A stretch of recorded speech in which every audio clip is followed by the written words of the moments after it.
প্রথমে আমরা পূর্বস্থলী স্টেশন থেকে বিকেলের ট্রেন ধরি ব্যান্ডেল পর্যন্ত পৌঁছানোর জন্য। পৌঁছতে পৌঁছতে রাত হয়ে যায়।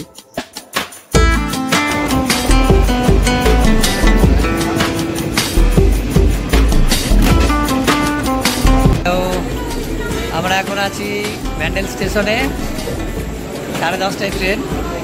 তো রেডি হচ্ছে, কোনো টাইম হয়নি, টাইম দেখা যায় যে 10:30টা বাজেনি এখনো। তো দেখা যাক বাঘ এক্সপ্রেস কখন এসে পৌঁছয়। তো প্রস্তুত, আমার ছেলে ঘুমাচ্ছে। আলু ভাজা আর সয়াবিন দিয়ে ডাঁটার তরকারি, এটাই ছিল রাতের মেনু। তো রাতের খাওয়া দাওয়া কমপ্লিট করলাম ট্রেন আসার পর। ট্রেন সঠিক টাইমে এসেছে, এরপর ঘুমিয়ে যাই। গুড আফটারনুন বন্ধুরা। সারাদিন খুব কষ্ট হয়েছে, জল কিনে কিনে পাগল হয়ে গেছি। ইউপি আর বিহার চরম গরম, এই গরমের মধ্যে দিয়ে আসতে হয়েছে। তো এখন দেখা যাক আগামী সফরটা কেমন হয়। বাঘ এক্সপ্রেস চলে হাওড়া থেকে কাঠগোদাম পর্যন্ত। হাওড়া থেকে কাঠগোদামের দূরত্ব 1510 কিলোমিটার। বাঘ এক্সপ্রেসে ভাড়া স্লিপারে 625, 3 টায়ারে 1670, 2 টায়ারে 2415। সময় লাগে 35 ঘন্টা 45 মিনিট। এখানে রাস্তার ম্যাপটা দেখলে আপনারা বুঝতে পারবেন যে কি হারে লোকাল ট্রেনের মতো ঘুরতে ঘুরতে বিহার এবং ইউপি দিয়ে ট্রেন এতটা সময় লাগিয়ে দেয়।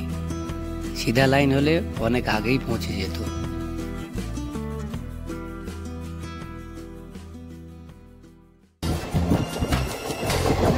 আমরা চলেছি এই যে মধ্যে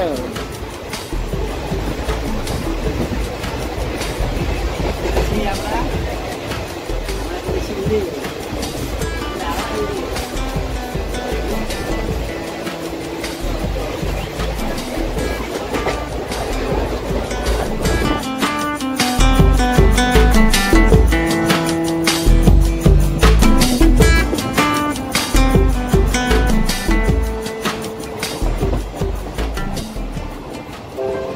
গুড মর্নিং বন্ধুরা।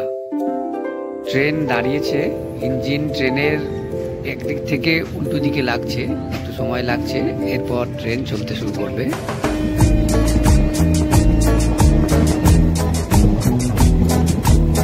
এবার ট্রেন চড়াই নিচ্ছে, মানে আস্তে আস্তে পাহাড়ের দিকে উঁচুতে উঠতে লেগেছে।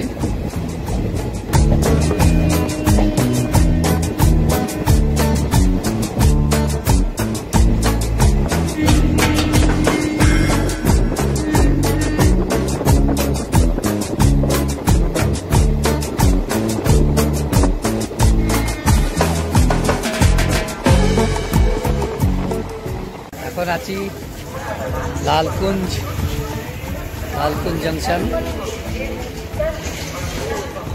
এটা 8:35 বাজে এখন। এরপরে হালদোয়ানি।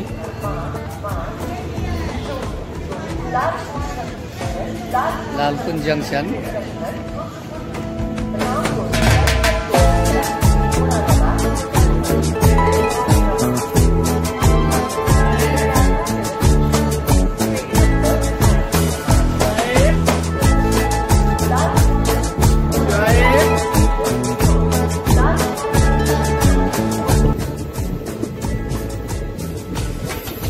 প্রত্যেক পাহাড়ের আগে আমরা যেরকম জঙ্গল দেখতে পাই, এখন সেই জঙ্গল এরিয়া শুরু হয়েছে।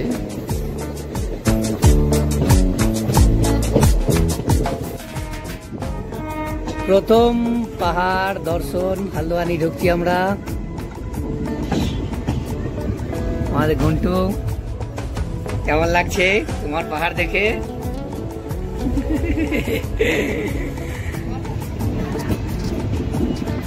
প্রথম পাহাড় হালদোয়ানি স্টেশন, এরপরে কাঠগোদাম। ট্রেন খুব আস্তে আস্তে যাচ্ছে। এই যে হালদোয়ানি।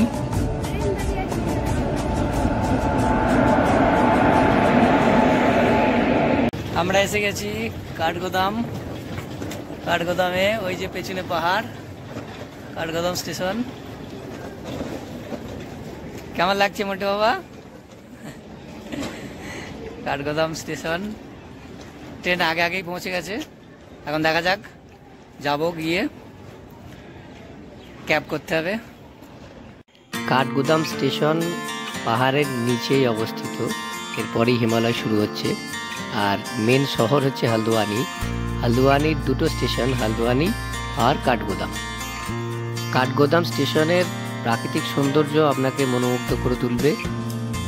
না, শেষ পর্যন্ত ক্যাব আমাদের করা হয়নি, কারণ আমাদের তিনজন আর আলমোড়া পর্যন্ত যেতে ক্যাবে যা চাইছিল সেটা আমাদের বাজেট ছাড়িয়ে যাচ্ছিল। তিনজনার ক্যাবে আলমোড়া পর্যন্ত পৌঁছতে চাইছিল 4000 টাকা। তাছাড়া স্নান খাওয়া করে লম্বা ট্রেন জার্নির পরে একটু ফ্রেশ হয়ে নেওয়াও দরকার ছিল। তাই ঠিক করলাম যে হালদোয়ানি মেন শহর পর্যন্ত অটো বা টোটোয় করে এগিয়ে যাব।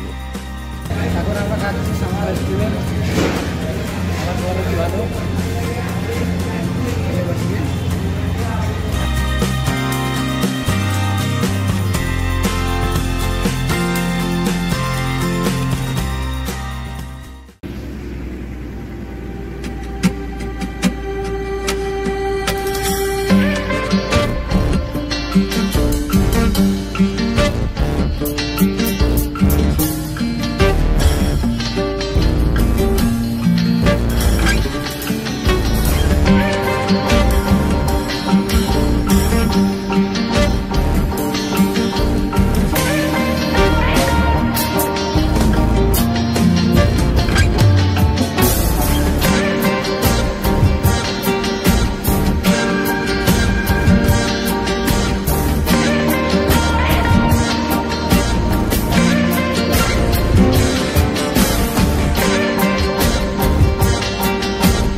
খাওয়া দাওয়া সেরে এবার আমরা বেরিয়ে পড়েছি আলমোড়ার উদ্দেশ্যে।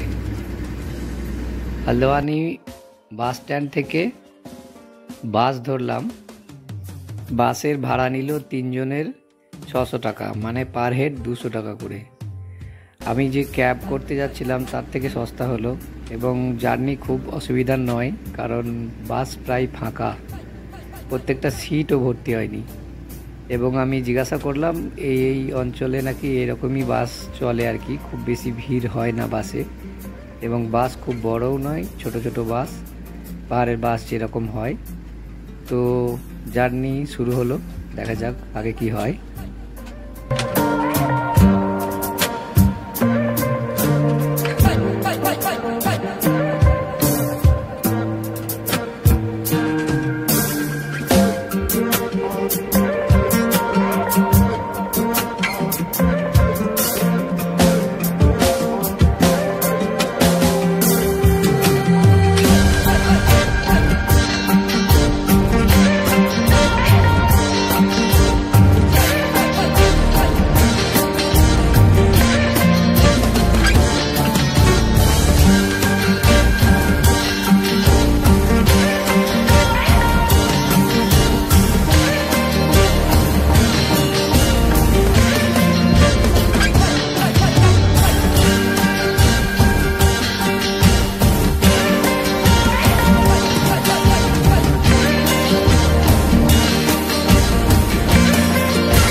এই পর্ব আপাতত এইখানেই শেষ। আগামী পর্বে আরও দেখাবো যে রাস্তায় কেমনভাবে চলেছি, আর কি কি বস্তু দেখার আছে। তো সকল বন্ধুরা ধন্যবাদ এতক্ষণ দেখার জন্য। আগামী পর্বের জন্য অপেক্ষা করুন।